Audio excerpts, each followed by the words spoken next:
As medics, we've been through so many exams and studied so hard, we think that by the time we get to med school, we know how to learn.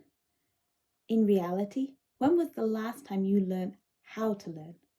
Throughout school, we're taught what to learn, but there was never a class on how to learn, how to study, how to revise for exams. And it's only when you have the high stake, high cost exams of med school, or even your professional exams, that you start failing and realizing that actually this is very overwhelming and you don't know how to efficiently study, which is why I'm here. My name's Dr. Rada. I'm a surgical trainee and a coach for medics. Having been through my own struggles of studying and getting through these exams, including failing the MRCS the first time I sat it, I've learned a whole load of skills from brain coaches to study coaches. And I'm going to share just a few of those skills to help you to study for your professional exams, med school exams, or just general studying to ensure that you are becoming the best doctor that you can. So let's get started. We're told to schedule things. What does that mean? Prioritizing and time management, it's always talked about. It's one thing to schedule time in, and it's another to honor those time blocks as if they were a shift or an appointment that you've kept. A Pomodoro technique is the best version I've found.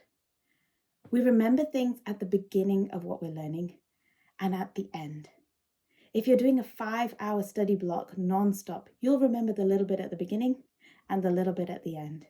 What happens to all of that time in between? If we want to be efficient, we're going to break this down into 25-minute blocks and take 5 minutes break. That break resets our mind and gives us the boost we need to get going again. So, set a 25-minute timer, do focused, high-yield topics to begin with. 5 minutes break, set the next 25 minutes. So in 2 hours, you've done 4 cycles and you'll see how much more you've actually achieved. After 4 cycles, take a bit of a longer break. These high-yield topics are the ones you want to set first. Do the tougher topics in the morning or at the beginning of your study session. Do the ones that you're going to get a lot more marks for from the exam or a lot more questions. The ones that you struggle from, where you've picked up as you've already been studying. Because your mind is fresh and it's more active at the beginning of your studying. So get those out the way, and then later in the day or later on in your study session, do the lighter topics. Number 2, leverage and integrate. Use your net time, no extra time. The time when you are commuting, when you're perhaps just sat waiting to do something. Have flashcards with you, audio summaries that you've recorded yourself or you've gotten a video from somewhere. Use those down times to just keep refreshing what's going into your mind during your study session. But keep it focused again. Don't just be listening to the Royal College of whichever college you were in. Keep it focused to what you need, what you're lacking, or what you need refreshing. This takes me to the next thing, because this is what we call space repetition. Space repetition links in with the Pomodoro technique. It's spacing out the times that you repeat the things that you know and don't know. So let's say I study something today about the gut, and I know everything off my flashcards. I don't need to study that until the next block that I have. However, if I'm struggling with neurology, I'm going to need to repeat that sooner. So the way I used to do it is have stacks, just little flashcard piles that I have, maybe 5 of them. The things I need to repeat daily, every 2 days, once a week, and once a month if I have that time. On day 1, I go through my stack of 50 flashcards, for instance, or question cards. If I know it, it moves on to the next pile. If I don't, it goes to the bottom of that pile. Then, in 2 days' time, I also look at the pile that's every 2 days. If I know that, that goes to the once a week pile, and so on. The once a week pile, if I know it, goes to the once a month. If I don't know them, they go back to the beginning and progress again. That way you get spaced repetition of the things that you really truly need, rather than going through the things that you really enjoy doing and feels easy and actually just a bit comforting and not getting you anywhere. There are apps such as Anki that can help with this. Again, you pay for them. You have to set them up and take the time for that. This is a very simple way that I found worked for me. Number 3, do not multitask with your studying. Do not go from doing some practice questions to reviewing them to reading something else, watching a video, all in one session. If you have a 25-minute Pomodoro timer set, do that for reading or reviewing or practice questions. Don't try and do everything at the same time. A method that worked for me, even with shifts going on, I would do my questions at the end of the day after my shift, because that's the time when I had the least focus, but I didn't need too much energy to actually do the questions. Or I would do the questions on my shift. I would do 10, 10, 10, 10. So by the end of the day, I've done at least 50 questions. Then in the morning when I'm fresh before work, before I have to make all of those decisions and my mind gets drained, I go back and review those questions. Again, 25 minutes to review 10 questions and then move on. Take a break. So 2 hours in the morning. If I'm surgical trainee, yes, I woke up at 4 o'clock. I used to work out, do 1 to 2 hours of studying, get ready and get to work for 8 o'clock in the morning. But it worked. Because I was fresh in the morning, I was able to just smash out so much more than if I dragged it out or tried to do it at the end of the shift.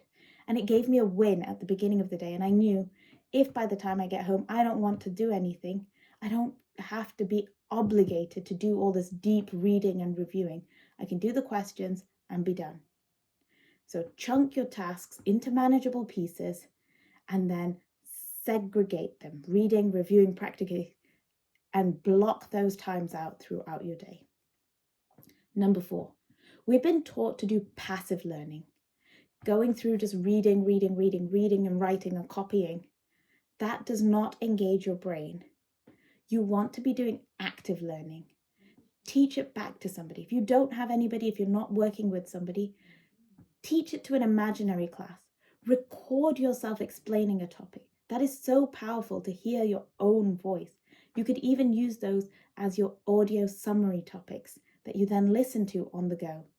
Hearing your own voice versus somebody else is so much more powerful for your brain because it recognizes and it makes those connections. We've spoken about practice tests.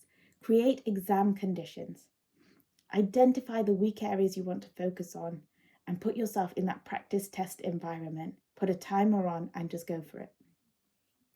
Use memory techniques for creating that active learning. If you have lists that you need to learn, create an image story. Jim Quick, the brain coach, is really great at teaching this. And if you want to know more, just get in touch with that. And finally, self-care. This is probably the place to start. If you are not sleeping well, if you're not nourishing your body, giving your brain what it needs, you might as well not study. Sleep hygiene. Consistent quality sleep is better than getting long hours of sleep. Cramming before you go to sleep, again, not worth it. It's a waste of time. Make sure you have a nice environment, which is not where you study. Make it dark, make it a little bit cooler, and make sure you get at least those 6 hours of sleep. Quality, same time each night if you can. If you're a shift worker, then we can talk about it in a separate video. But you want to create a routine in the evening that gets you calm, do some deep breathing, some meditation, something light to just wind down from your work day, from your studying, and create a different scenario so that your brain shuts off. Your memory is integrated. All the things throughout the day, all those connections are made when you're sleeping. So if you don't get enough sleep, all the work that you've done throughout the day is not going to be worth it. Get good nutrition. Get those brain foods in. Walnuts, blueberries, avocados, even a little bit of dark chocolate, leafy greens. I create a brain smoothie out of this, minus the chocolate, and drink that whilst I'm studying. Hydration. Your brain requires so much of the water that we drink. 60%.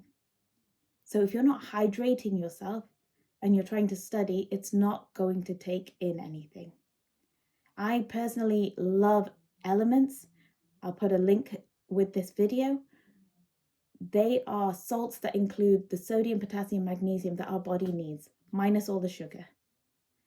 So having that to sip on throughout your day whilst you're studying is really key. And finally, stress management. If you are running a high stress system, your cortisol is just soaring through the roof. You're not going to sleep well, and you're definitely not going to retain anything. You're in survival mode.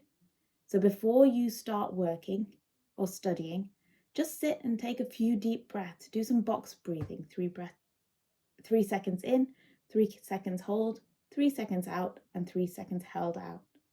Do that a couple of times and then start studying. During the little breaks in your Pomodoro sessions, do something that gets the blood flowing again. Some stretching, some running on the spot, some jumping jacks.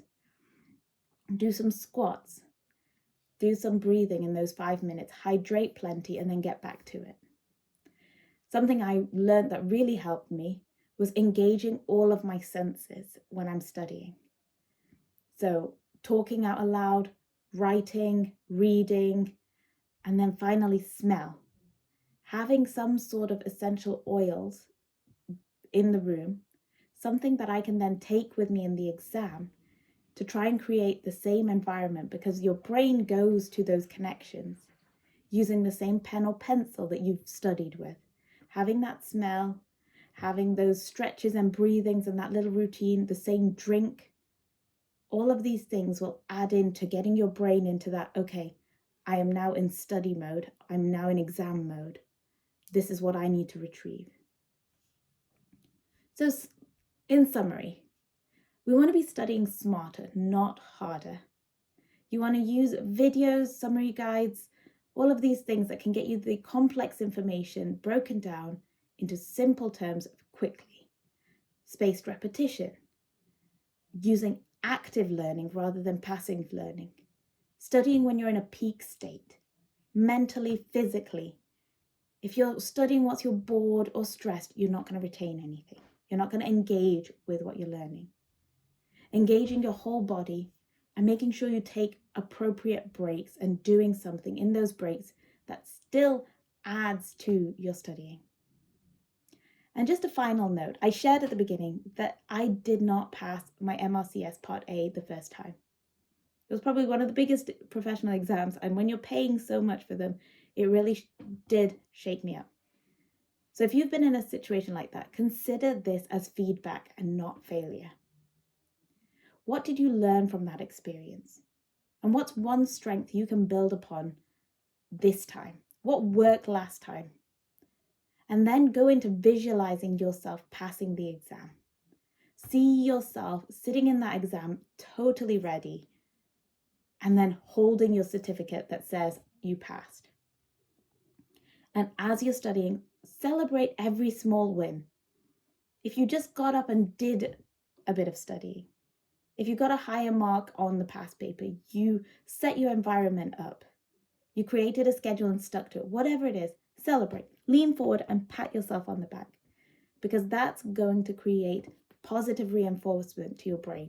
It's going to tell it that this is something that it enjoys doing and wants to do, rather than something hard, stressful, difficult, the way we've been taught this whole time. So get ready to start enjoying your studying.